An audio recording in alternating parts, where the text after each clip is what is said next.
It's got to go through some extra tubes, extra wires. That's right, because the internet is a series of tubes. As we all know. What's up, everybody? Welcome back to Press X, the podcast. It is Wednesday, February the 7th, and I'm Paul Sullivan. Alongside me, I have a man who I don't really know what his opinion is on the Super Bowl, but it's Trevor Houston. Hey, everybody. And somebody I don't really even know if he likes football. It's Sean Petraschuk. I don't really, but I did watch the game. Okay.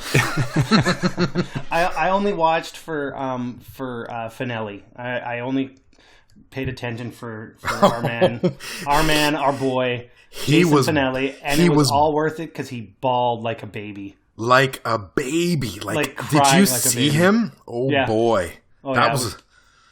Has anybody heard from him since last night? He's lost on Broad Street somewhere. I don't know. Yeah.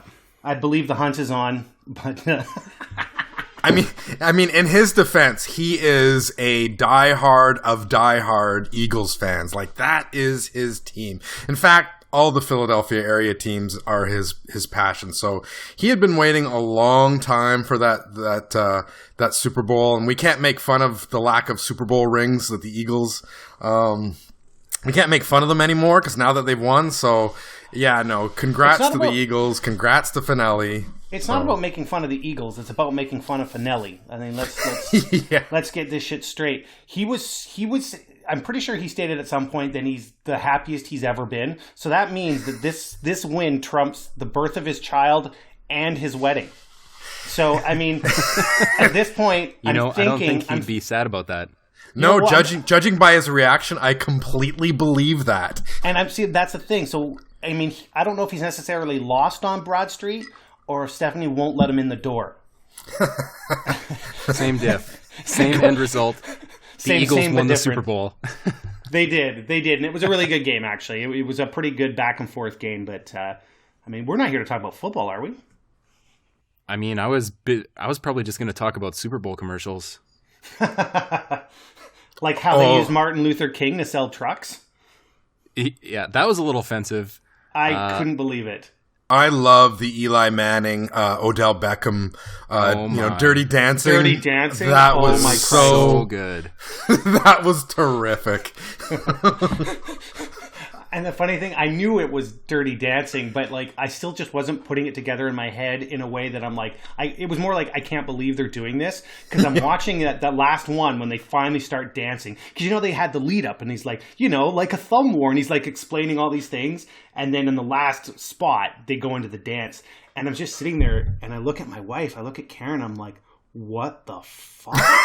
And she's like, it's Dirty Dancing. I'm like, I know what it fucking is, but I can't believe they're doing it. This is so great. Well, and I think the best part is he nails Patrick Swayze's like that horrible like mini dance before he like lifts Odell into the air. He's got that like, I don't know what it is. It's like a bad little shuffle. He's got it nailed down perfectly. And then when he stares at him and he like points at him with his finger, I'm like, oh my God, I just think I spit my beer. It was too funny. Well, that's basically the same thing he does in the pocket when the O-line breaks down, right? Oh. I'm surprised at how much you really know about Dirty Dancing, Trevor. Are you a closet Dirty Dancer? No. Nobody puts Trevor in the corner. No. Nobody puts baby in the corner. Nobody puts Mac Daddy beefcakes in the corner. I was surprised how many times those Tide commercials got me that I did not realize they were Tide commercials until it was too late. You know what really impresses me about that is like, I don't know, I didn't take the time to actually look at it, but I mean, how old is David Harbour? This guy's been acting for friggin' years. He's like probably in his late 40s and he gets on Stranger Things and he's like the hottest thing going. He's the new Hellboy. I mean, who knows how much he got paid I didn't know that. Yeah, he's the new Hellboy. I don't know how much he got paid for these Tide commercials.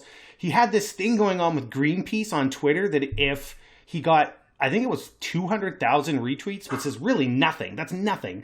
But if you could get 200,000 retweets, that they would take him with them on a voyage to Antarctica so he could dance with the penguins, do the hopper dance with penguins. The Hopper dance. This dude's life has just turned around because of Stranger Things, man. Like, I mean, good for him because I like him, but yeah. How much do you think he made for all those? That, like, he was in like 10 spots at least. Yeah, he's probably the most successful from the show. Like when you think about it, I know that what's her name? Millie Bobby Brown. Millie Bobby Brown. Yeah, she seems to be the biggest star of.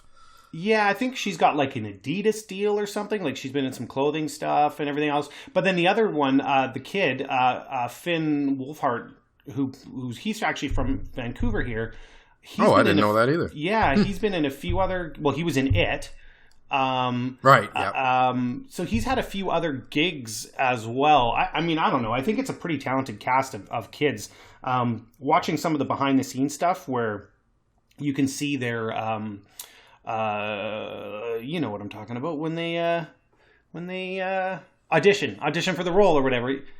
Yeah, audition. When they audition for the roles and stuff, like, they're talented kids. I mean, I think they all pretty much have a career. Mm-hmm. Now you just gotta hope that Hollywood doesn't ruin them. I mean, in 10 years we're gonna be, seeing highlights on TMZ of Millie Bobby Brown, like strung out on coke, shaving her hair, or who knows? Hollywood ruins people. I've seen the kid that plays Finn at the ramen place by my house several times, and he seems to talk about Pokemon a lot.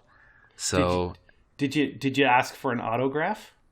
No, I didn't. He was busy talking about his Bulbasaurs and his Squirtles, so I didn't want to disturb him in that. So you guys are on even ground. You could totally talk shop. Yeah, definitely. I mean, I could probably wow him with hey kid, I've been to E3. Did you know that? You don't want to be. You just don't start the conversation off with, "Hey Finn, want to see my Bulbasaur?" Just don't do that. Not a good icebreaker. Have a little bit of lead in first.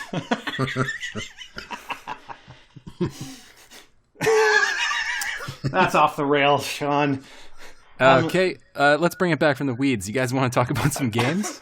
Yes, and we have a ton to talk about. I'm looking at the agenda. We have a lot to talk about. Yeah, I mean, well, let's start from the top. I mean, the biggest news from this past week has probably been Microsoft's studio acquisition rumors.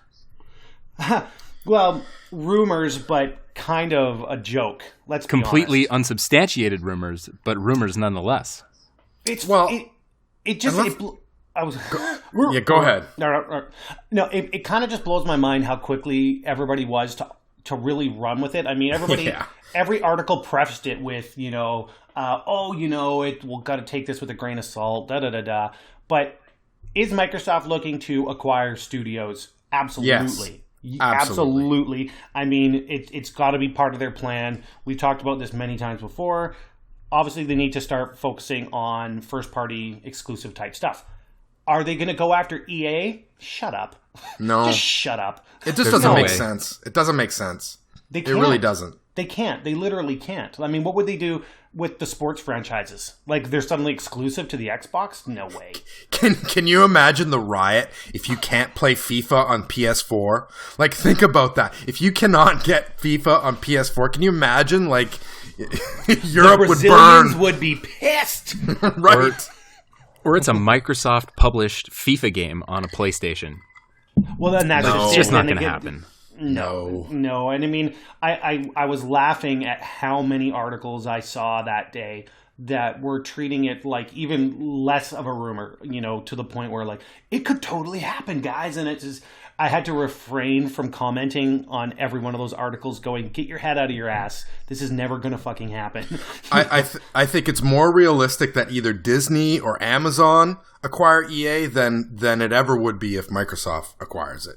You know what I mean? Yeah, because they have the freedom to publish wherever they want. You know what I mean? It just doesn't make sense. And there's probably a ton of studios that Microsoft's already working with on games. I mean, for example, not that it's a big studio, but say like Hazelight, who's doing A Way Out, like a studio like that where they go, okay, you know what? We like what you did. We're going to scoop you up and we want you to make another game for us, exclusively for us. Stuff like that, right? And even some of the big ones. I mean, one of the rumors included in that rumor, which was, it wasn't even really a rumor. Wasn't it just basically like a statement from an analyst basically saying they're on the hunt. But they threw in PUBG. So was it Blue? I can't remember the name. Was it Blue Ball? No, Blue Balls. Blue Hole. Blue Balls. Blue Hole. That's what Blue Hole. Blue Ball Studios. Hey now. But Blue Hole or something. I mean, that makes sense to me. But, I mean, apart from that, I don't know, man. Yeah, and I mean, there could be some truth to the rumor in that Microsoft was considering purchasing EA. Like, there could absolutely be some truth to that. But they probably consider purchasing, like, hundreds, like, of companies. I think any big company's always looking at acquisition, and they probably looked at EA as one of the companies, and they moved on. No different than they probably looked at hundreds of other companies. But will it ever happen? Absolutely not. But you're right. You're right, Sean. You guaranteed they are looking at acquiring other companies, but they probably have their sights set on smaller ones. I'd say if EA ever actually came into the equation in terms of even being talked about, I can't remember who the top dog is at EA or whatever, but that's Phil and whoever in a room after a long night of drinking. They just got back from the strippers, and there's like, you know what? I'm going to buy your fucking company. That's what I'm going to do. I'm going to fucking buy it. I'm going to fucking run it into the ground. That's what I'm going to do. You know, like it's just, there's no seriousness behind that. It just doesn't make any sense to me. I can't even think that they would have tossed that around casually thinking that they could take it seriously. It's whiskey talk. Right? It's just whiskey talk. Well, much like us in another half hour. Yeah. Yeah. It's probably in the same breath as Phil Spencer saying, well, I'm going to buy Sony, and I'm going to buy Nintendo, and I'm going to buy IBM and Apple. That's right. That's right. You're going to have to excuse the... I'm sure my mic's going to pick it up, but I'm going to pour myself another delicious glass of. I think you know what I'm going to start doing, guys, because I'm pretty consistent in that I do enjoy being a couple into my cups. It loosens me up for the podcast. I'm going to start throwing out some names of breweries that I quite enjoy. Yeah, there you go. And I'm drinking little plug. A rice pudding porter from 4 Mile Brewing in View Royal, BC, which is Victoria. It's actually quite delicious. I'm not usually a porter fan, but this one is really delicious. I'm not a rice pudding fan at the best of times. Putting it in my beer just sounds nasty. I had yesterday when I was watching the game. I had it was a key lime milkshake IPA, which was also really frigging delicious. Where do you find these things? Alcoholics have their ways, right? We did talk about an intervention 4 weeks ago, so I really shouldn't even. I shouldn't continue to joke about this because eventually, like, we're gonna get an email, and it's gonna be like, "Is Sean okay?" And we're gonna say no. Fine. What's that? We're gonna say no, but we're gonna keep going. Okay. So it sounds like Kaz Hirai is stepping down from Sony. It sounds like it's already happened, hasn't it? He's already stepped down? April 1st. April 1st, Yep. He's moving into another position within the company. And then, was it Kenichiro Yoshida? That's who's taken over, that's right. The current CFO is taking over. I don't think anything is going to change. I mean, if anything, you want to say, job well done to Hirai. But apart from that, Sony's on a good path right now. They've been on a good path for a while. I don't see them changing course. I don't see Yoshida suddenly doing any sort of 180. I mean, I think the only news here is that Hirai is, taking that step back. But apart from that, I don't see any changes at all, like right across the board when it comes to Sony. Sorry, go ahead, Paul. The only thing that makes this interesting to me is the fact that they lost Andy House not that long ago as well. Yeah, fair enough. But when you're on such a winning run as Sony's been on, this generation, they really would need to screw up bad. And obviously, if they're paying attention to what they've been doing, they don't need to right the ship if the ship's already sailing straight. You know what I mean? Mm-hmm. So it's just kind of keep it pointed the way it's going, and maybe make little adjustments here or there. I just don't see this having any sort of an impact. I mean, especially on us, like as gamers, they're going to keep pumping out the games. I'm sure of it, right? Right, and I mean the company's so big, they're responsible for films and for tech and for all sorts of things. So I don't know how big of a piece of the pie gaming is for Sony. I mean, it's obviously significant. It's huge, I think. I'm with you. I don't see any. I don't see any big changes for us, and when I say us, gamers, in the next foreseeable future. But I did find a quote Yoshida said recently about the change, and that he said, Sony has not been able to surpass itself for many years. So I found that little quote interesting, and because I mean their profits are still they have to be in the billions. So you would think they're in great shape, but maybe they're not in good enough shape. Maybe they don't have the stronghold that they used to have on technology as a whole. And I'd be curious if maybe what he's meaning though is that they're doing great things, but they haven't exploded past like any sorts of previous accomplishments, that sort of thing. So I mean, maybe it just is him. It just shows that he's kind of committed to bigger and better, which is obviously a great thing. Maybe, yeah. I think historically PlayStation is one of the only arms of Sony that actually makes a decent amount of money. The other branches kind of do as expected, but PlayStation's the one that's leading the charge as being a big money maker. So maybe he's hoping to extend that to all the other things that Sony does. Wasn't there news? I mean, this was a long time ago. I'm asking you guys to go pretty far back into the archives, but wasn't there news at some point where the gaming division was pretty much floating their music division, their movie division? Like they were really slipping in a few other key places, and then they ended up dumping a few full departments. I remember. They dropped. They don't do computers anymore. They had the laptop. Mm-hmm. They don't do that anymore. But I think, I'm pretty sure. I don't think it was music, but there was something else that they were doing as well, and it was just the PlayStation brand and the gaming department was holding up a lot of other, other spots within Sony. So they streamlined, and I mean, obviously they're making money now. I mean, I'd be surprised if they weren't bathing in their own money at this point. Right. Well, and their lead in the console war, which I know we I hate that. I do.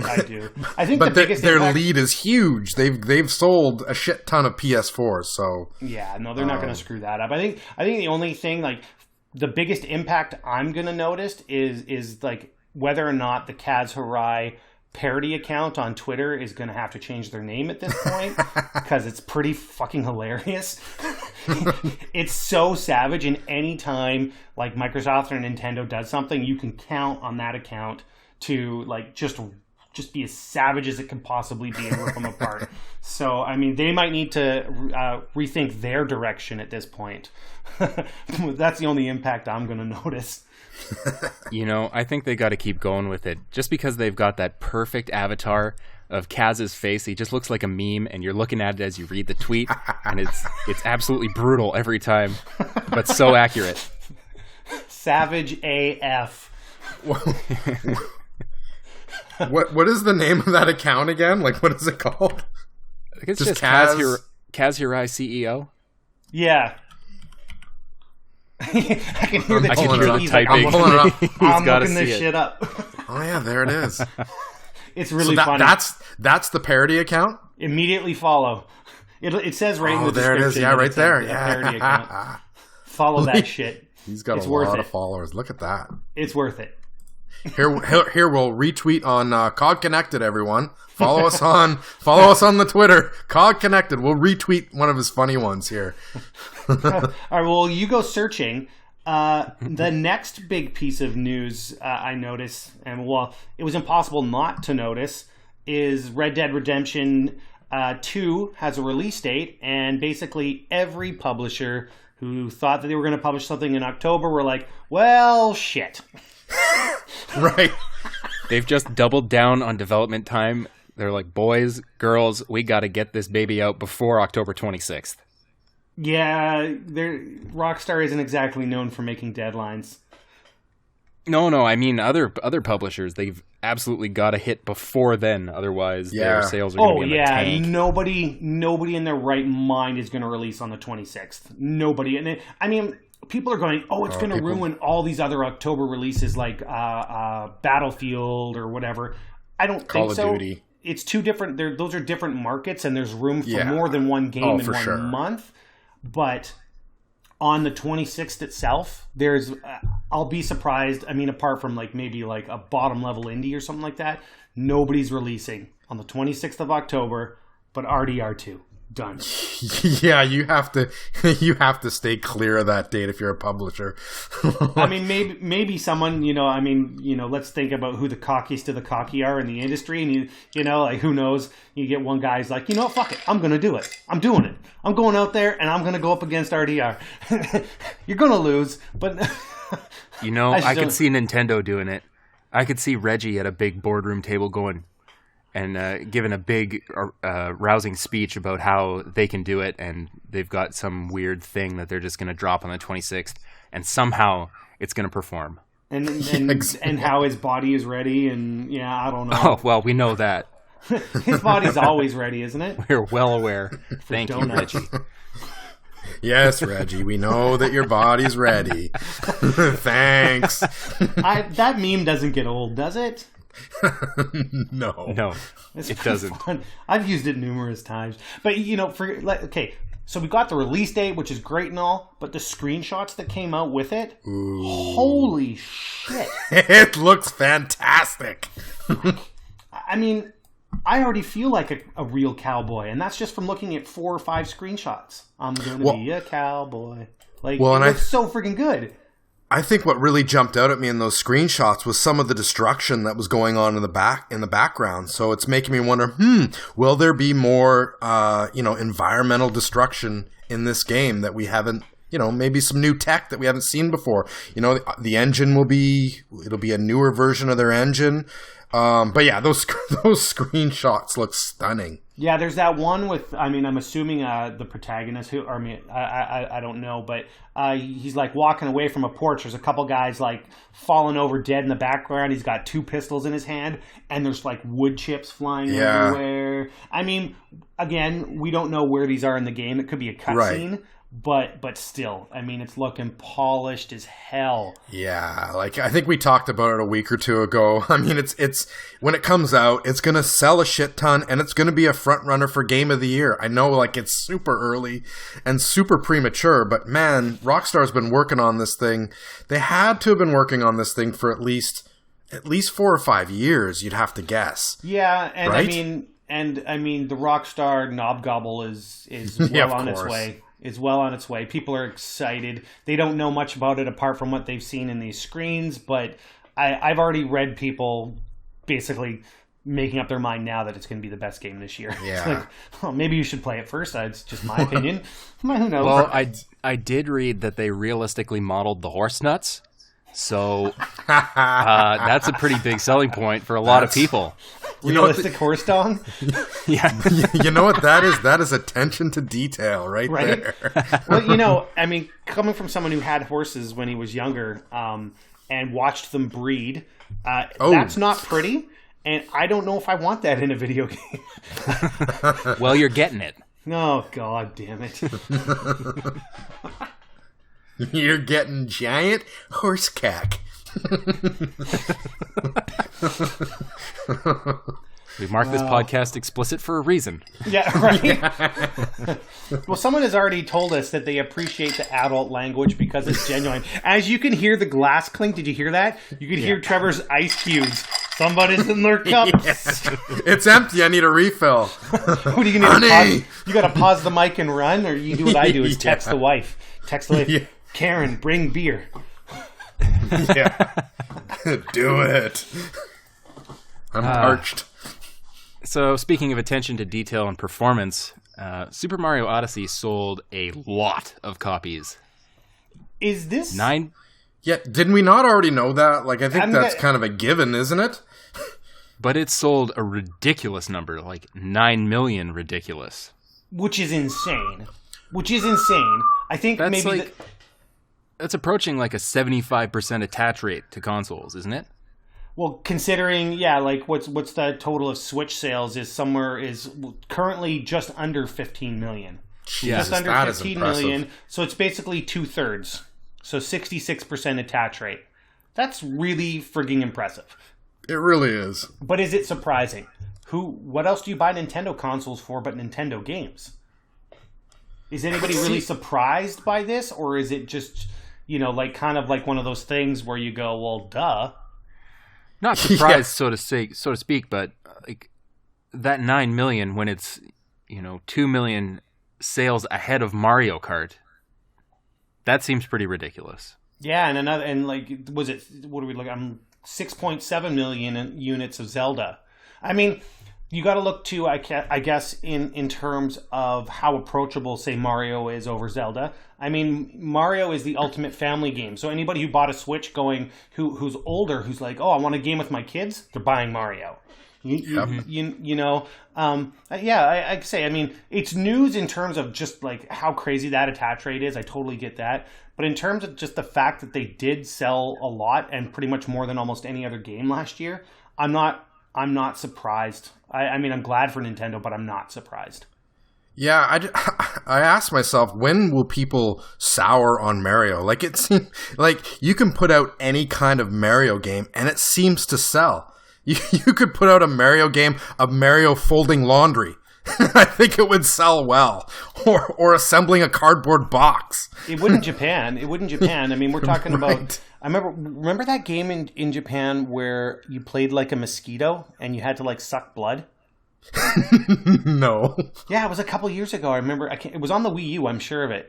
And yeah, your whole point was that you were a mosquito and you were flying around like some woman's bathroom, like she's in the bathtub and shit, and you're trying to fly. I mean, it's about as Japanese as they come. So, I mean, if that can sell, Mario folding laundry, that's a surefire hit. We should work on that. We'll make the pitch. Hey, we got an idea. We got this game, Mario folds laundry, and he puts it away, and it's really cool. Let's get Shiggy on the phone. Shiggy, we got an idea. Let's skip him and go straight to the source. Let's get Reggie on the line. Are you ready? Can we lead up with just the expected, which would be like, all right, Reggie, is your body ready? For laundry. Yes, it is, boys. Yes, it is. Congratulations to Nintendo. I'm glad. I'm more than glad to see the success of the Switch. For sure. But I don't know. This wasn't really news to me. I just kind of nodded my head going, yep, makes sense. Yeah, it didn't surprise me at all. I kind of already knew that it had been doing extremely well, so that just kind of confirmed it. And I just like this deserved. I like the headline that Mario put onto the site, which was Mario Odyssey outsells Battlefront 2 on Xbox One, PS4, and PC combined. And I kind of just chuckled to myself because it was like, yeah, no shit. No one wanted to buy Battlefront 2. Which apparently, I mean, I don't want to get off topic, but apparently Battlefield 2 did better, Battlefront 2 did better than people anticipated. Last I heard it sold over 3 million, which is not too bad. I mean, it's probably below expectations, but Battlefront 2 has sold 9 million already. Did it sell 9? Yeah, I mean, it's a multi-platform. I didn't know that. Yeah, but like it's still like 3 or 4 million under what the original Battlefront did. Well, 9 million isn't exactly tanking. I was under the impression that it was just a disaster. I don't know if, I can't see 9 million. Tanking is relative, right? I mean, your multi-plat is something that you got to take into consideration. And with a company Licensing. like EA like with a company like EA or Ubi or Activision, any of the big ones, I mean, they have shareholders they answer to, and they have targets that they want to hit. And I mean, obviously Battlefront 2 didn't hit any of those targets for investors. You know what I mean? So any other company publishes a game that gets 9 million sales, they'd be like, "Fuck yeah!" They're doing the happy dance. So yeah, it didn't necessarily sell poorly. It just didn't sell as well as they had projected. So I see somebody noted a Far Cry 5 Season Pass details article here, which I hadn't seen. No, I hadn't seen that either. Somebody's got to fill me in. Well, no, they had announced the season pass, and some of the there's what is it? There's 3 different DLCs that are coming with the season pass, and they're really interesting, like kind of wacky. Thinking like I'm immediately like in my head, I was like, it's going off the rails like Far Cry Blood Dragon, which was fucking amazing. It was so good. Mm-hmm. So yeah, like Hours of Darkness, where players will travel back in time to Vietnam to battle against Viet Cong soldiers. Dead Living Zombies. That's cool. Because you got to get on the zombie train. But players will face hordes of zombies in multiple B-movie scenarios, which could be friggin' hilarious. That could be great. And then Lost on Mars. Players will leave Earth behind to go toe-to-claws with Martian arachnids. Like... Okay. Like, all right. Let's take something that has nothing to do with Far Cry 5 and just flip the script. Right? It's like, let's go from Montana to Mars and time travel. And like, what? I mean, I don't know who came up with it, but it's actually kind of brilliant because, I mean, it's almost like a different game at that point, right? It probably happens. It probably happens when they're into their cups. You know what would be cool, guys? If we just fought Martians. Fuck yeah, let's do it. That's definitely the same writing team that decided to put Predator into Wildlands a few weeks back. That's right, and our very own Alex Everett. God bless him. Alex Everett is Twitter's biggest passive-aggressive... No, he's not passive-aggressive. He's an aggressive complainer because he will at anybody.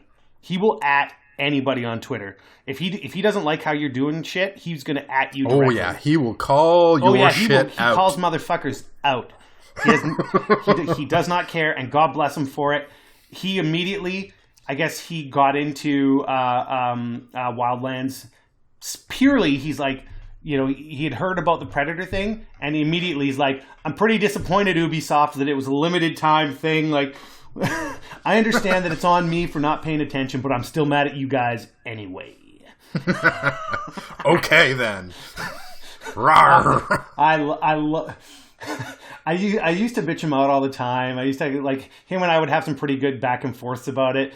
But he loves to at somebody directly, and he's like, "Yep, if you want shit done, is the squeaky wheel gets the grease, and he will call you out." Yes, he will. Keep it up, Alex. Don't ever change. Never change, bro. Never change. Fearless. Don't go changing. Yeah. What else? What else is in the news? The news. You know, I'm not sure how much of news this actually is, but it sounds like Cyberpunk 2027, or 2077, pardon me, which is CD Projekt Red's next game after The Witcher, is going to be photorealistic. Which is cool. What does that even mean? What does that mean? Like, what does that mean? Well, no, what that means is, I mean, you got to consider what does photorealistic mean in terms of what you're looking at is as close to photograph as possible, okay. As close to real life as possible. Like cutscenes, gameplay, like what? Well, who knows? But I mean, photorealism. At what point are we going at this? This isn't going to be arriving on our consoles, or because is an OG Xbox One or a standard PS4 going to be able to handle the kind of beef that sounds like they're putting into 2077? Is this going to come out this generation? Well, they handled The Witcher 3 fine. Yeah, but Witcher 3 is gorgeous. It's beautiful, but it's not photorealistic. I mean, that's kind of like a step up. I mean, even Quantum Break, it looks really good on the Xbox One X. But I mean, even that, which, it has that kind of photorealism to it. I mean, knowing CDPR, they're going to go over and above. Sure, but the thing is, photorealistic is a totally relative statement. I remember back in the PS1 era, people calling Final Fantasy VII photorealistic, and it's clearly not. Definitely. Sorry. So it's all relative. Sorry, Final I'm sure Fantasy it's going to look VII? gorgeous. Oh, sure. How high were they? Pretty high. It's fucking Polygon Central. You can count the triangles in Cloud's hair, for fuck's sake. Hey, but they were photorealistic polygons. That's right. I mean, it's no surprise that it's going to look good. I mean, I don't think anybody was questioning that. I'm curious if, it's going to get to the point where it's starting to push the initial run of consoles this generation kind of further than they're able to go. It's entirely possible. I mean, The Witcher still holds up as one of the best looking games of all time. So to think that their next game is going to look better, that's not much of a stretch.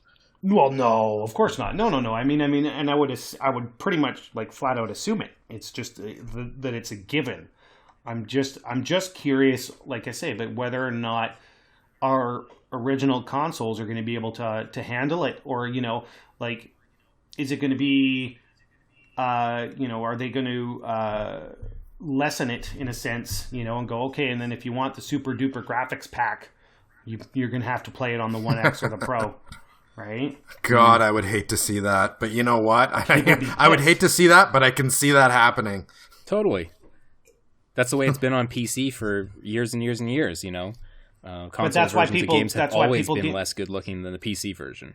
Yeah, but that's why people game on console, though, is because they don't need to worry about that shit. Obviously, things are changing, right? I mean, I was a big PC gamer when I was younger, and then as consoles started to improve, I was like, I don't need to worry about my drivers being out of date. I don't need to worry about any of that garbage. I just play the games I want to play because it works, right? And now we're starting to lead into that direction of, well, you try and play it on the original Xbox, it's going to be sluggish as shit. But if you play it on the 1X, and then so you're encouraging the upgrade, Mm-hmm. It doesn't bother me because I'm always going to go out and upgrade. This is me personally, but I mean, for most people, they're like, well, I just fucking put out $300 for this console. Why can't I play this game that says it's available on Xbox One? Well, I could see a lot of people being really, really pissed. But it just, I mean, I don't want to put the target on CDPR by any means. I see this kind of coming up more and more in that, games are going to start pushing, and they're going to start pushing past the hardware limitations of those original consoles. And it doesn't seem like we're that far away from it. It seems like that's literally right around the corner. Absolutely. Well, I guess we'll see at E3, because apparently this game's going to be there. Finally. Oh, don't get your hopes up. I don't see a release date anytime soon. Oh, no. But I would definitely like to see it in action. My guess is a trailer. I don't know. A 30-second teaser. Can you imagine? No. Good God. I don't know. Like, it feels like we've been talking about this game for a long time. Like, they announced it like 3 years ago. Like, it's been a while. Right, like, it has. It's crazy. Like, I wish they wouldn't do that. Like, save the announcements till closer to release date. Like, honestly. Yeah, I mean, when they announce there's no intention of the game dropping for like 5 years. It's silly. It's like the nerd's worst version of just the tip. It's just like seriously, you're gonna play me like that? This is ridiculous.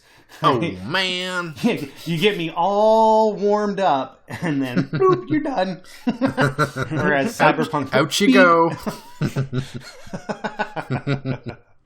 Regardless, it's going to look good. I mean, I'm pumped for the game, and I don't care in the end if other people are mad as long as I have the machine that can run it. You selfish jerk. Yep.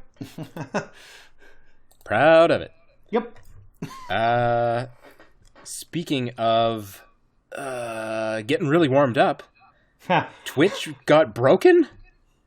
Well, I was going to say, I thought you were actually going to go into... I thought you were going to dig deeper. Like, speaking of being really broke up, Dr. Disrespect came back from his little break, And he went on a break because he cheated on his wife. He had a little breakdown video and apologized, this, that, and the other thing. And I gotta admit, okay, that basically the way that he played this is he took a break and put a public video out there saying, I'm taking the break because I cheated on my wife. I've been unfaithful. I almost feel I don't like the fact that he's being rewarded for this in a sense, because it was the best thing he could have done for his career. He comes back today, 350,000 concurrent viewers. Jesus. And he broke the front page of Twitch. No one else could get their shit going. It was all over the place. They were updating on Twitter saying we're trying to get shit in order. And I managed to get into his cast just to kind of get an eye on what was going on. And he'd only been live for like an hour and a half, maybe two. And he'd already had 7,000 separate donations, not $7,000, 7,000 separate donations. And he's calling out guys for like, thanks for your $500 donation. Jesus. I mean, yeah, like, you know. So who are these people with that kind of expendable income that they're just throwing at a guy playing video games on Twitch? Like, holy fuck. Who are these people? I think this is where there's that separation between people our age versus the younger generation of gamers. I'm not going to sit down and watch somebody stream a video game that I would much rather play myself. I might poke my head in on something that if I'm curious about a game, you know what I mean? But in general, I'm not going to watch esports.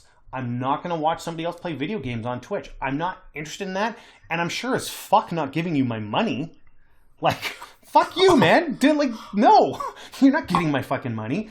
But I'll admit, when I saw him at the Game Awards, I was like, who is this guy? Like, honestly, who is this guy? He wears a wig, sunglasses, has a bad fake mustache. Like, the mustache getup. is real. The mustache is real. Oh, the mustache is real. Yeah. But the whole getup is kind of ridiculous. So, of course, that night I'm like, all right, well, this guy won an award for being like the best streamer, so let's check him out. And he is pretty funny. Like, so I looked at some of the highlight packages that they have on YouTube, some of his best streams, and some of his shit is pretty funny. But still, to break Twitch like that today and to just for his stream to go off the way it did, and then just people just throwing money at him like in crazy amounts. I'm speechless. Yeah, I mean, I don't want to take anything away from the guy. Like, I mean, it sounds like I'm kind of shitting on it, and I'm not, because I'm like, you know what, these guys are doing their job, and obviously they're being successful, sure, and good for them. Like, I am happy for them. Like I say, I just see there's definitely that divide there when it comes to gaming culture, where a lot of us that are, you know, getting up there in years, we're like, it's not a world for us. I don't know many people in their late 30s and 40s or whatever who are going to sit back and be like, you know what I'm doing all afternoon? I'm watching Twitch. It's like, no, you're not. Right? No. But, you know, in their 20s, teenagers, they love this. And that's, you also got to consider the market that they're catering to. They're over the top and ridiculous. You're commenting, you know, like you're saying, Trevor, he's got this, you know, this wig and he's crazy. But you know what? That's exactly, it's fart humor, and that's what I thought was funny when I was 15 too, right? Yep. It's smart marketing. I mean, and good on him. Good on him. What I don't like about this, and I mean, this is probably just a personal thing, is just basically seeing this guy rewarded for this drama break of, oh, by the way, I fucked around on my wife, but now I'm back, give me money. And people are like, yeah, you're back. Like, you know, like, I don't know, man. I mean, if I could make that much money for fucking around on my wife, like, I probably would have done it already. I got bills to pay, son. Watch, you'll hit pause. Karen, I'm just kidding. This is just for show. Maybe just for the pod. Where did Sean go? Yeah. Sean, are you okay? I had to apologize, guys. That's why I'm not on camera. I'm like nursing my jaw on a black eye. You know what you did.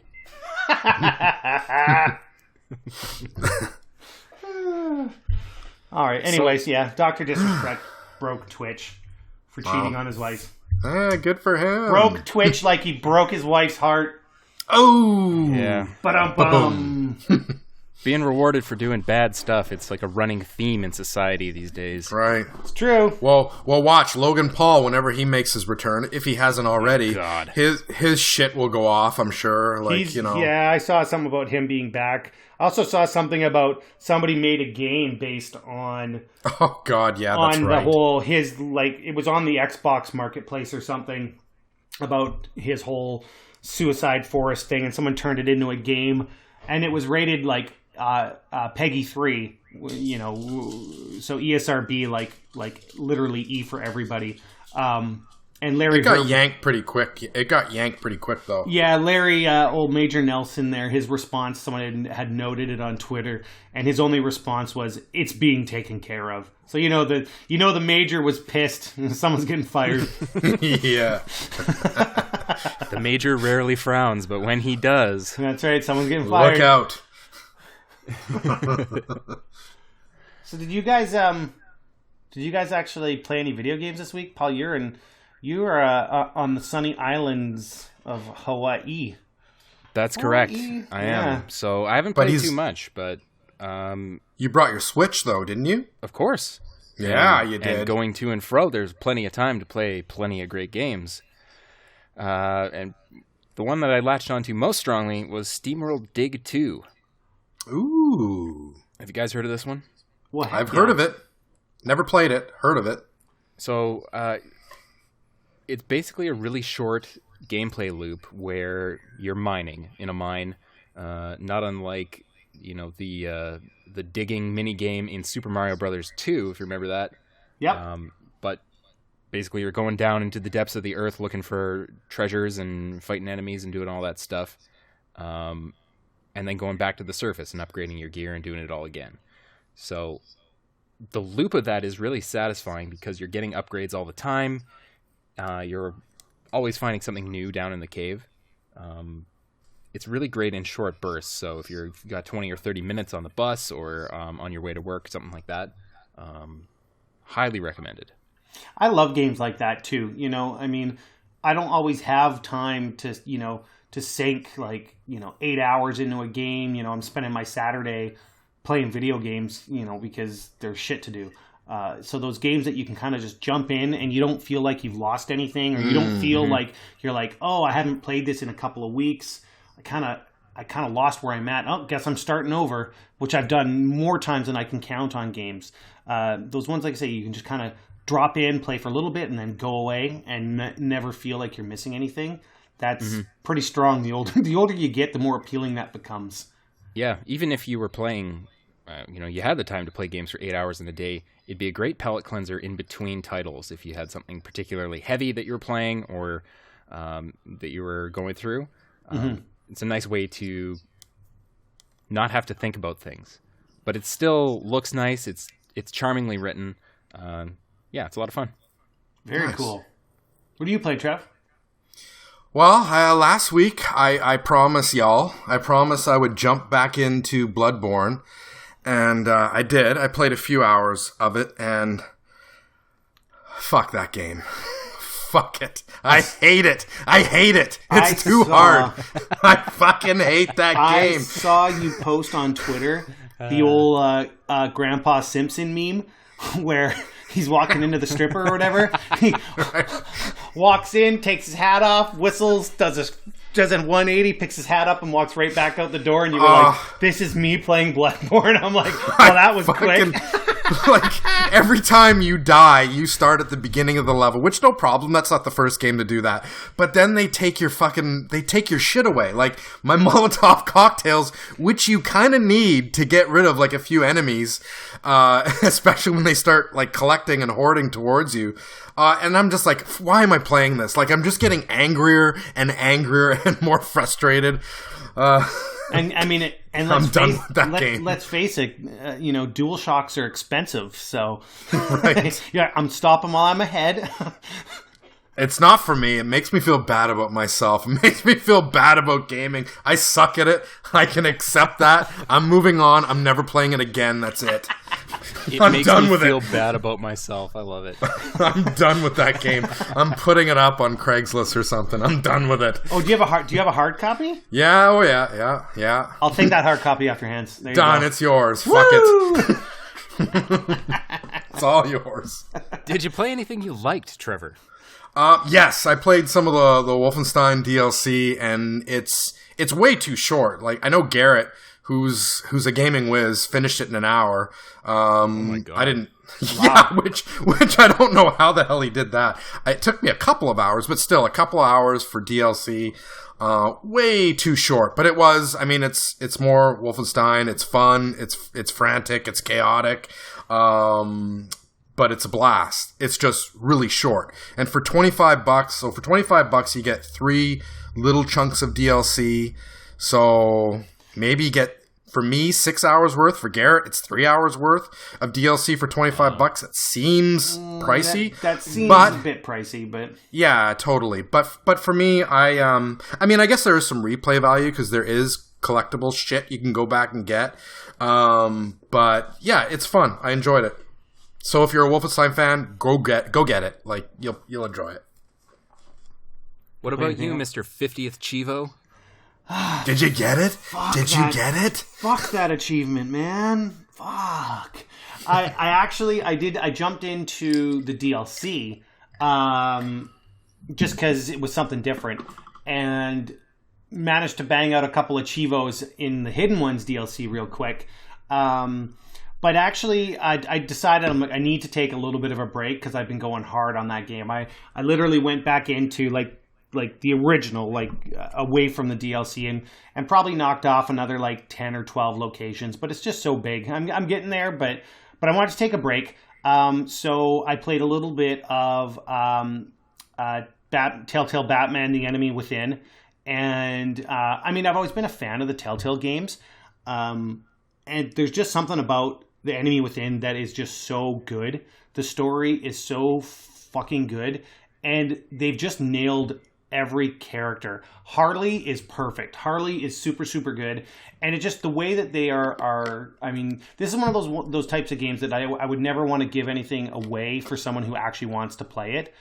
But the way that they put Bruce / Batman into these situations where you're really wrestling with your decisions, because it just generally goes against the grain of being a good person, like, do I do this in order to, save my bacon here? They just put a lot of really interesting decisions in there, and they're masters of their craft. And I wish that they would fix their engine so things didn't chug along. I mean, you still get hiccups now.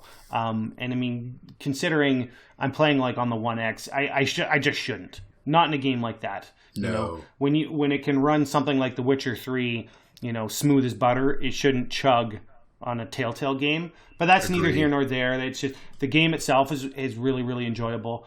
Just a quick question there. How good a job do they do of hiding the duality of the decision making? Like, do they do a good job of branching it out and making it seem like your choices matter, or do you always end up at the same place regardless? Well, the storylines, I do believe they do change. Thinking about the way that I used to play Telltale games, I used to really pain myself over the decisions. Like when I played The Wolf Among Us, I would literally especially when there's those countdown moments, I would be down to the last second because I'm my heart's racing and I'm oh no, what am I going to do? What am I going to do? And I don't quite feel that anymore because even though the story might change, in one direction or another, it's not like there's an end game where it's you fucked up and you're going to die. You're just changing the story, I mean, if anything, it's going to give you some replay value that you're going to go in and maybe do some things differently another time. This person's on your side and this person isn't, that sort of thing. So in terms of story, it would probably be different for sure, but I don't feel bad about it anymore. I don't pain myself over the decision. I just kind of make decisions based on where I think it'll be interesting where the story's going to take me. So yeah, cool. But yeah, not impactful in a way where you're going to fuck up, right? There's no end game. You just play, right? Nice. Yeah. And then as well, they added on to, because I never bothered to get in on this game on release, but they added Rhyme onto Game Pass. And I know I'm pretty sure it's also on PS Plus. This month. And I started playing that, and I'm kind of kicking my ass that I didn't get into it sooner. I mean, it's really low key. It's super, super low key, but it's beautiful.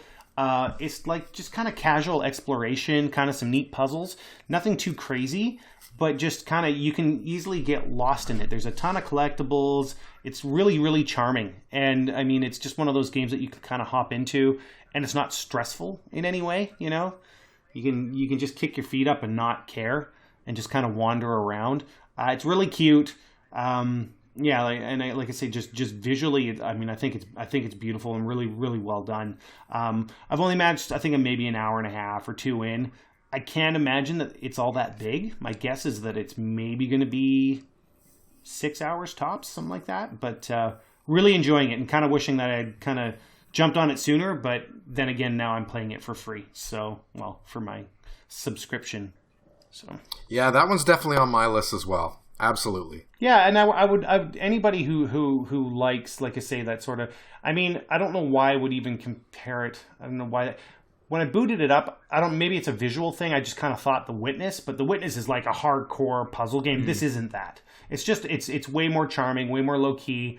The characters and like the little creatures and stuff that, you know, there's some, like, there's minor puzzles and stuff like that, and it you know. It's not too brain heavy. I mean, you're not going to get into too many situations where you feel you're like, ooh, man, I don't know if I'm going to get past this puzzle. It's pretty simple, you know, but I don't know if it's meant to really stump you. It's just meant to let you have an enjoyable gameplay experience. They're a little stingy on the achievements. I'm like, where the fuck? I've done a whole lot of shit. Where's my achievements?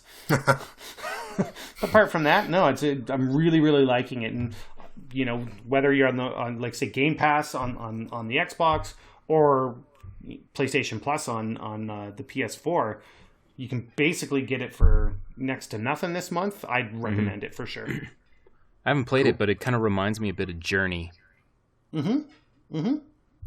Anything else you guys have been playing? Nah. Yeah, that's about it. Skin Flute. Oh God! Jesus Christ, Trevor!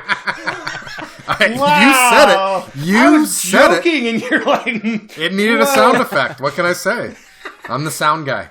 You know what's funny? I was thinking about this when we got into news. I'm going to have to hunt this down because I really think it'd be good for us when we get into news.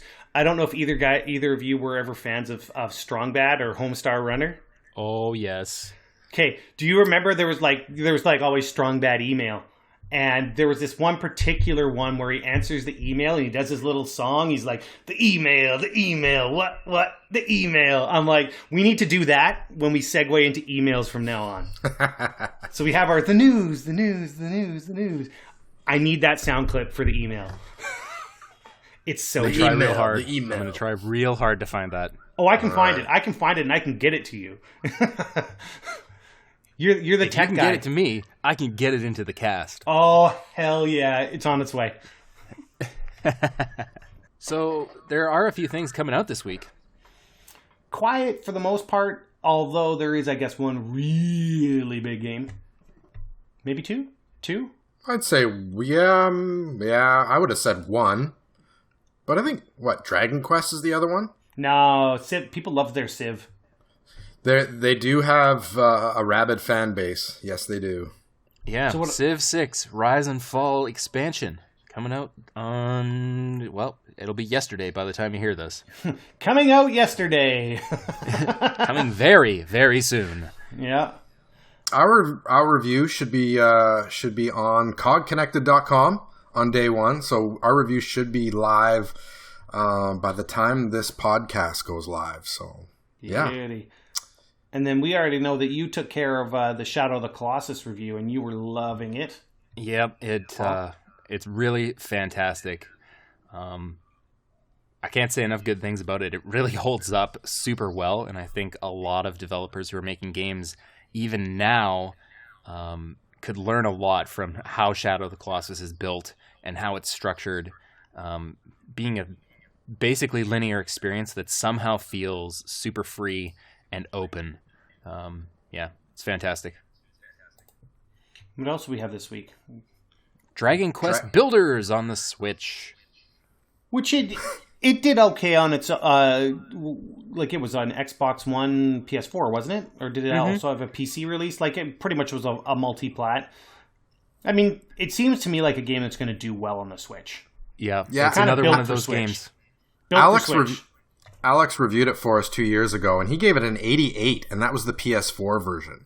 So this is solid score. This is just one that seems to be, like I say, there's certain games now that we have that platform where we can take decent games on the go. It's built for Switch. And the last one that caught my eye when I was looking at the list of what's coming out is COGconnected, which is from the creator of Plants vs. Zombies. Which intrigues me, but I haven't heard shit about it. I didn't. Yeah, until I looked at the doc, I'm like, what the hell is COGconnected? I'm looking it up right now. Yeah, Is that a mobile game or? I think it's the PS4, Xbox One kind of game. It looks like Rampage. Yeah, it's weird. It looks fucking really looks like weird, Rampage. but it looks interesting. It's a giant angry octopus. Whoa, holy shit. Okay, I'm looking at a screenshot right now that's like an octopus head, and he's got a crab claw, a frog's head, a chicken head, a wasp's head, a penguin, and a snake all attached to it while it's angrily trying to climb a building, and there's fighter jets attacking it, and I don't know if that... Oh, and then there's a truck coming with like an A-bomb. Like, these are some fucked up screenshots. There's a lot going on. You summed up exactly what I saw in that video. I gotta see what this looks like on YouTube. I think this is well worth taking a look at. It's wow. Okay, so basically, COGconnected is in like it's got like the crazy. Instead of arms, it's got a cobra and a wasp. Like wow. I'm looking at another screenshot here where it's like you can actually see all its brains out. Like wow. It's a game about a rampaging octopus. Yeah, it's Rampage. It's Rampage for a new generation. I know, right? Yeah, I mean, I don't know if I would pay for it. I'll try the demo, and then maybe we'll talk about it next week. Yeah, exactly. What does it do? I wonder what does the chicken head do? I wonder. Pecks at your foes. I don't know. I can't think of anything better than Sounds that. dangerous. Ooh. So, guys, we got some emails. Not an email. We got some emails. I'm flabbergasted. Holy smokes. That's a 300% increase in emails. I'm just... You know what? I'm just happy. Those are great stats. Like we said the last podcast, I'm just happy that people are listening and happy that people are interacting with us. This is awesome. Yes. I love it. And I keep doing it. Like this is the stuff that actually keeps me going. I love knowing that people are listening, interacting. We have a chance to chat with people. It's fucking rad. So keep sending me emails. It's awesome. And I love it. The questions that have come in are really nuanced and reasonable, and I think I would be speaking for all of us when I said we have to think about these things when we're reading these emails. So it's not something that we can just pop off the top of our heads with an answer. Well, so you know what? Thank you very much. That's because the average Press X to podcast listener is a smart human being. Yes, they are. Yeah, they are. Yes, they are. Yeah, their IQs all start with 2. Did you know that? With 200? 200 or 20s. I don't know. Maybe 20s. Just 2. Is 20 low on the scale? I'm pretty sure it is. 20 is incredibly low. So while we're trying to build them up, Paul's over here just shooting them down. Thanks for the emails, you fucking idiots. Hey, I didn't say who the 20s were. They might not be emailing in. I don't know. Okay, good. So if you want to send an email to us, you can send it to pressxpodcast@gmail.com. That's pressxpodcast@gmail.com. Do it. We love those emails. Trev, do you want to take this first one? It comes from Nick in Quebec. Sure. I don't have the... You're putting me on the spot. I don't have the docs open. Sean, why don't you take this first one? I'll take the first one because I've got it open. and that gives Trev a chance to get up to speed. Well, I have in my notes what he was asking about. All right, I'll do email number 1. His glass was empty. What is he going to do? I'm prepared for this podcast, unlike some of my compatriots here. I will be able to answer this question. Okay. Nick from Quebec. From Nick in Quebec. I thought that having a kid was one of the worst things that could happen in my video gaming life, but I was wrong. Having a second kid was. Now, being a double dad, my gaming time is almost non-existent. But I must say I do enjoy it a lot more when I can actually sit down and play. And like he points out, he's like, needless to say, the Switch was a godsend when I finally got one. Now I can play a bit of Mario or Zelda in bed before crashing to sleep around 9 p.m. like a boss, like most of us. I still have time to play my PS4 here and there. I'm currently playing Prey, and I must say I dig it a lot. What do you guys think of that game? Are you fans of other Arcane games like Dishonored 1 and 2? Do you know what's next for them? There's a lot of questions here. Let's soak this all in. Do you know what's next for them? Also, are any of you dads too? And if so, how do you manage to keep playing? Thanks a lot, and keep up the amazing podcast stuff. Listening to you guys talking about video games is a way for me to compensate the fact that I can't play them anymore. Well, thank you very much for the question, Nick. I would think that I'm probably the only one in a position where I have a kid that affects my gameplay anymore. Trev, you've got kids, or your daughter's 13? 15 now. She's 15. She's fucking 15. Yeah, and the other one's in university. 15 in university. Yeah, I've got like a 20-year-old, and my youngest is 9. Paul is still yet to spread his seed. I have a sound effect for that. Oh, God, please, no. No. No. Two of us are dads, but I've always managed to keep playing. The cool thing is that Skylar now is at that age where I can share things with him. I play a lot with him. In terms of like the games that he likes, I like, we've been playing Forza Horizon 3. But it doesn't really affect me in any other ways. I can throw in a pair of headphones and play something that maybe is not overly appropriate for him. And I'm thankful that with the Switch, if I'm using the Xbox or the PlayStation, he can take the Switch and play in another room, or just if he wants to hang out with me, sit beside me, that sort of thing. So it doesn't really, I don't get affected by it anymore. But that was years ago when Skylar was young, and you're always trying to step around when you can use the tube, what's appropriate, all that sort of stuff. My gaming definitely slowed down a lot. Yeah, I remember those early days when my daughter was a baby, and you're trying to get gaming in whenever you can, like late at night, early in the morning, when she's down for a nap. It's tough. Your gaming time, I'm not gonna lie to you, kids. You have a baby, and your gaming time drastically drops like a rock. But then you get those. Have either of you seen those memes floating around where there's you don't know if she's hot, actually. You can't really tell. But it basically shows some broad's legs. Oh, broad, I shouldn't talk like that. This girl's legs and her underwear at her kneecaps. So it's she's taking it from her torso down. So you don't see anything. You just see this nice set of legs and this underwear, right? And the boyfriend sitting in front of the TV playing FIFA. And say you can see her panties down around her kneecaps, and she's like, "I guess FIFA's more important." And I'm like, "Oh man, not in my world. Fuck FIFA. Yeah, no kidding. Fuck FIFA." So Paul, you can't comment to the kids, but what about? Did you play Arcane? Prey or Dishonored 1, 2? I have not played Prey. That's another one that's on my pile of shame for 2018. It looks like the kind of game that's right up my alley. Love Dishonored 1. Little more middling on Dishonored 2, but I thought Dishonored 1 was one of the most creative and unique game worlds I'd seen in a long, long time. So definitely a big fan of Arcane, but not too sure what's next for those guys.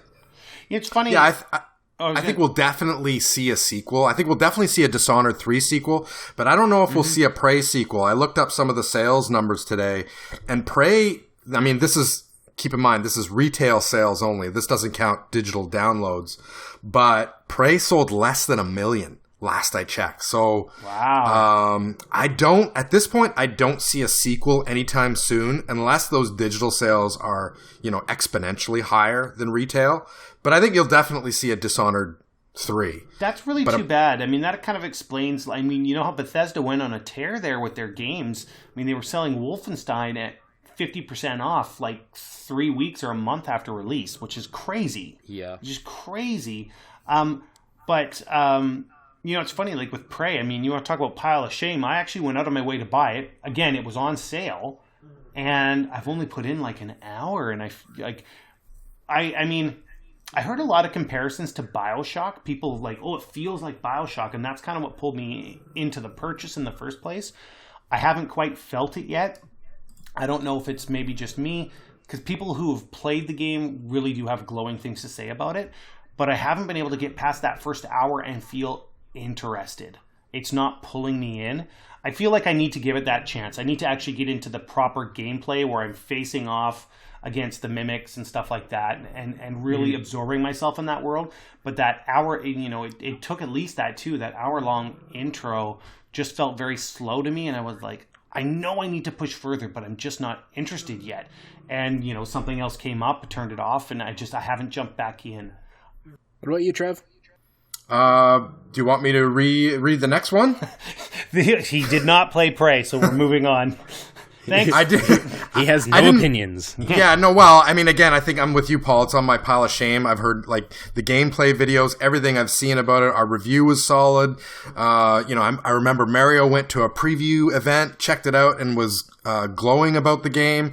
It's one that I definitely want to play, but I'm also kind of disappointed it didn't sell very well.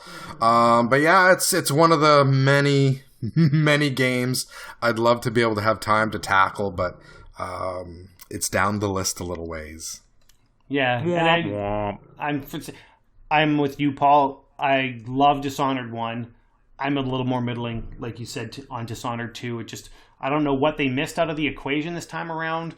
It just didn't work for me nearly as much as Dishonored 1 did. I love that game. Yeah, I think it was a lot of what made Dishonored 1 special was, it sounds weird to say, but you were a little more limited in your options. You had to pick and choose your spots, whereas Dishonored 2 really ramped it up in a lot of areas. There was a lot more things you could do, but I thought that made it less interesting to play. Good reasoning, because yeah, it lost me. It lost me for sure. But I love Arcane. I think they're a hard-working studio, so obviously there's something next for them. I don't know whether or not it's Dishonored 3, who knows? But obviously, they're a talented studio with a lot of talented people. So are we, is that the last we've heard from them? Obviously not. But what's next? Who knows? I'm interested to find out. So, Trev, you want to take this next email from John, a.k.a. Crazy Jerry Mouse? He's back! Crazy Jerry Mouse. Yeah! Crazy Jerry Mouse!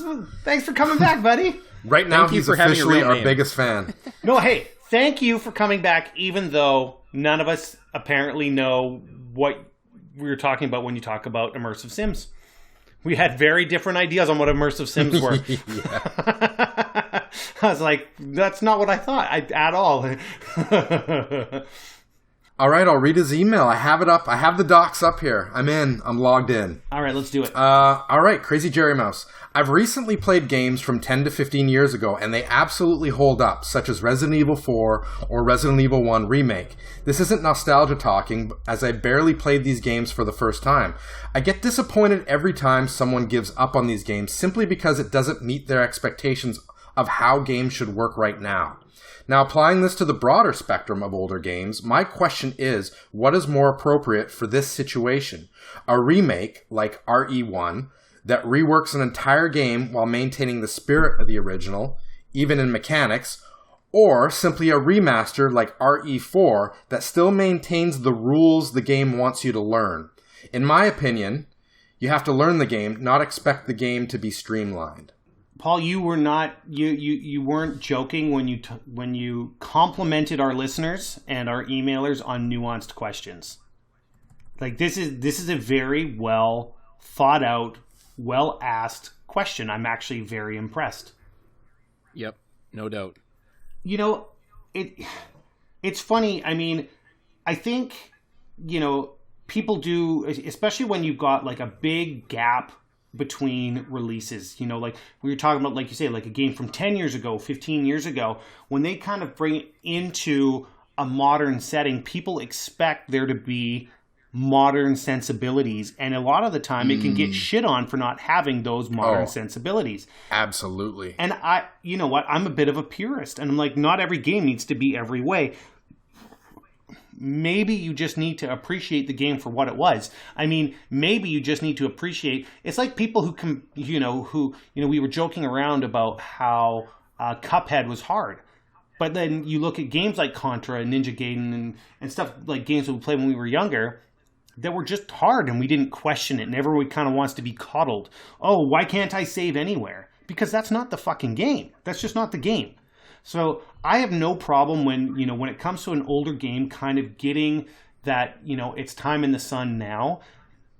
Sure, throw in the odd modern convenience, but I'd much rather see them stick to the nitty-gritty of what made the game great in the first place and, give it, almost, if anything, give us a chance for, the people who've been playing these types of games for a long time to show, obviously not Resident Evil. I'm not going to show it to my 9-year-old. You know what I mean? But like, play games with my kids. Go, hey, this is what games used to be like, and here's one that they've redone. And you thought your games were hard. Try this. I think there needs to be. They need to hold true a little bit to where they came from and hold on to that. Yeah, I agree with you. I'd equate this kind of to any other kind of art. Not everybody is going to understand a certain kind of art. They're not necessarily going to like it either. But that doesn't mean that, it has to be pared down or twisted in some way to make it more appealing to everyone. Where I ran into that most recently was with Shadow of the Colossus, where it doesn't have any of the creature comforts of games that come out these days. The control scheme was modernized a little bit, just to kind of mirror more recent action games in terms of just how you control it. But there's no waypoints on the screen. There's none of that crap. You really have to figure it out for yourself. And I really appreciated that about that game. So I'm on board with John. Shouldn't be coddled.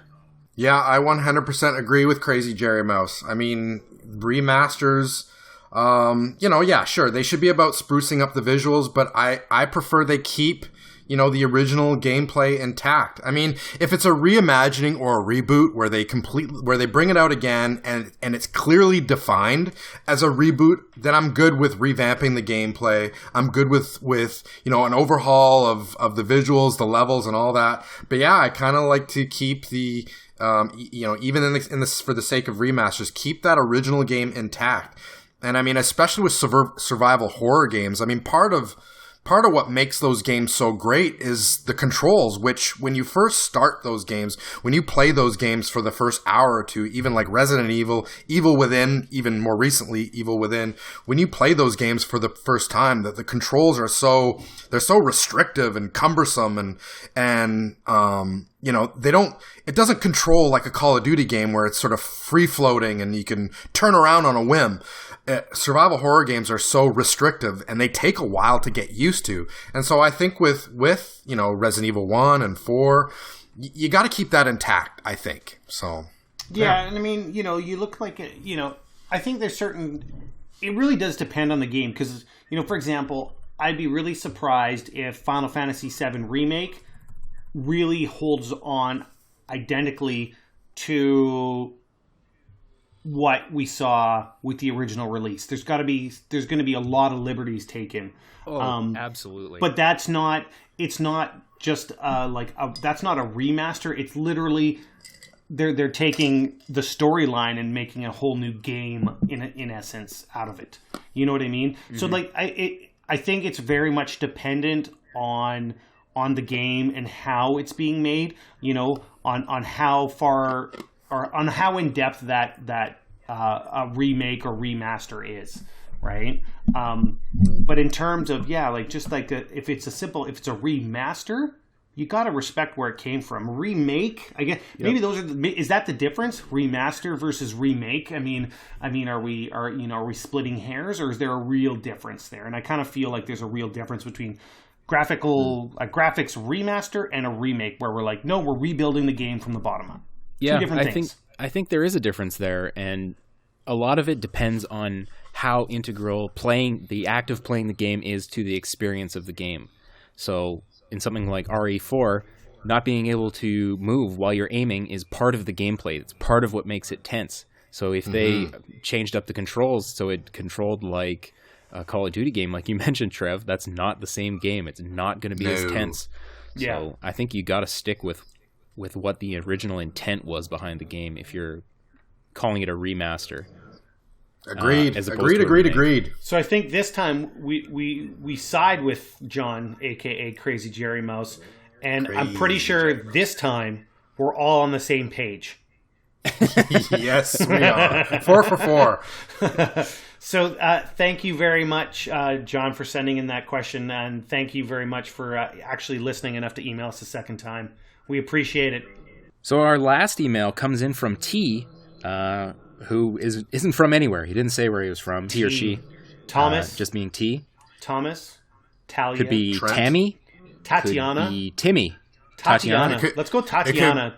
I love that name. It could be Tom Tuttle from Tacoma. I know a Tatiana, and she's one of the most beautiful people I've ever met. So I'm just gonna go with Tatiana from Tatiana. Okay. Well, this one comes in from Tatiana then. My God, that's a hard act to follow, Trav. We're falling off the rails here. As per normal. Okay. Yeah. Hello, long-time listener, first-time caller. Just had a couple questions. Do you guys eat while you game? If so, how do you keep your controllers clean? One time I was eating a bag of chips while gaming, and my controller was just covered in oil by the time I was done. If you had to choose, what's your gaming snack of choice? Okay, so I want to encourage T/Tatiana to email again, but I'm going to point out that this isn't necessarily the nuanced questions that you were referring to. This one's a little more lighthearted, okay? And I appreciate it. I'm not much of an eater while I game.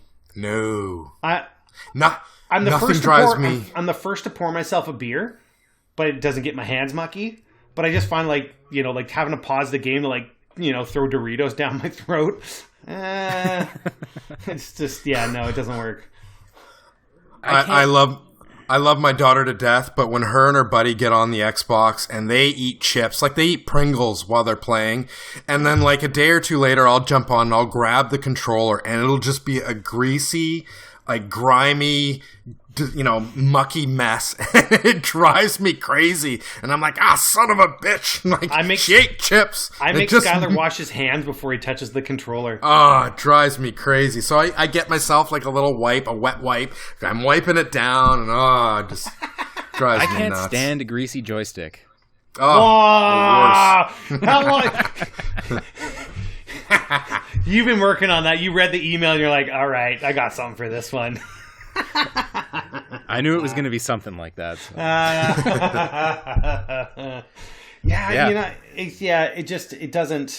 can't. It's not about anything other than like, you mean I maybe have paper towels or something. I can't eat in game. It just doesn't work for me. No, me neither. I can't stand it. Did you hear though? This is a little bit off to the side. Mostly because I joked around about Doritos. Did either of you happen to see today what popped up on Twitter? Or just more so, it was news from the New York Post, and that Doritos is making a brand, or they're looking at making a brand of potato chip or Doritos chips for ladies only. That don't what? Yeah, that don't crunch when you eat them because ladies don't like to be loud and crunch while they're eating, and they don't like to lick their fingers like us dirty men do. Are these chips are they wet? The same ladies I do. Well, literally, the only thing I could think of in my head, I'm like, how fucking tone deaf are you in this current climate right now? You're trying to fucking gender stereotype fucking nacho chips? Really? Really? That has to be a joke It's or like not. some kind of... It has to be. It's not. They had fucking market research from the Pepsi company who owns Doritos about how women don't like to lick their fingers in public. You know, like, if I have a bunch of fucking Cheeto dust on my fingers, I'm not letting that go to waste. I would assume... I'm going to assume that my wife is the same way. She'd be like, I'm going to lick my fingers. It's like they're going into it with this thought of like, you know, like this old stereotype type thought of like, well, women don't fart or burp or like crunchy potato chips or lick their fingers in public. I'm like, man, apparently whoever it is that's doing this marketing has not spent even 1 minute with a woman like my wife in the room. You know what I mean? So, like a normal human being. No, it's not even meant to be an insult. It's just like a normal human being. You know what I mean? Like, who likes soggy potato chips? Yeah, really. No, I was just laughing. I'm just like, you know, I responded to this thing over Twitter to Doritos directly, and I'm like, crunch-free chips for everybody. Free the gender stereotype of crunchy Doritos chips. We all want to be quiet when we eat our Doritos. Like, what a stupid thing. What a stupid Maybe thing. This is just some kind of like clever marketing campaign just to get like guys like us talking about Doritos. Like, I can't possibly see like some kind of soggy chip coming out like that doesn't crunch. It just seems like the most tone-deaf marketing scheme you've ever come across in your entire life. Like, oh boy. I don't know. That's the world we live in, gentlemen. It's the world we live in. So, I mean, if T really is a Tatiana, maybe they could email us back and tell us what they think about their crunch-free Doritos. And on that positive note, I believe we've come to the end of episode 5 of Press X, the podcast. Yeah. I think we've overstayed our welcome. In our own homes, we've overstayed our welcome. The life of a podcaster. But hey, we're back next week as per normal. We will, every Wednesday, until there are no more Wednesdays. Good God.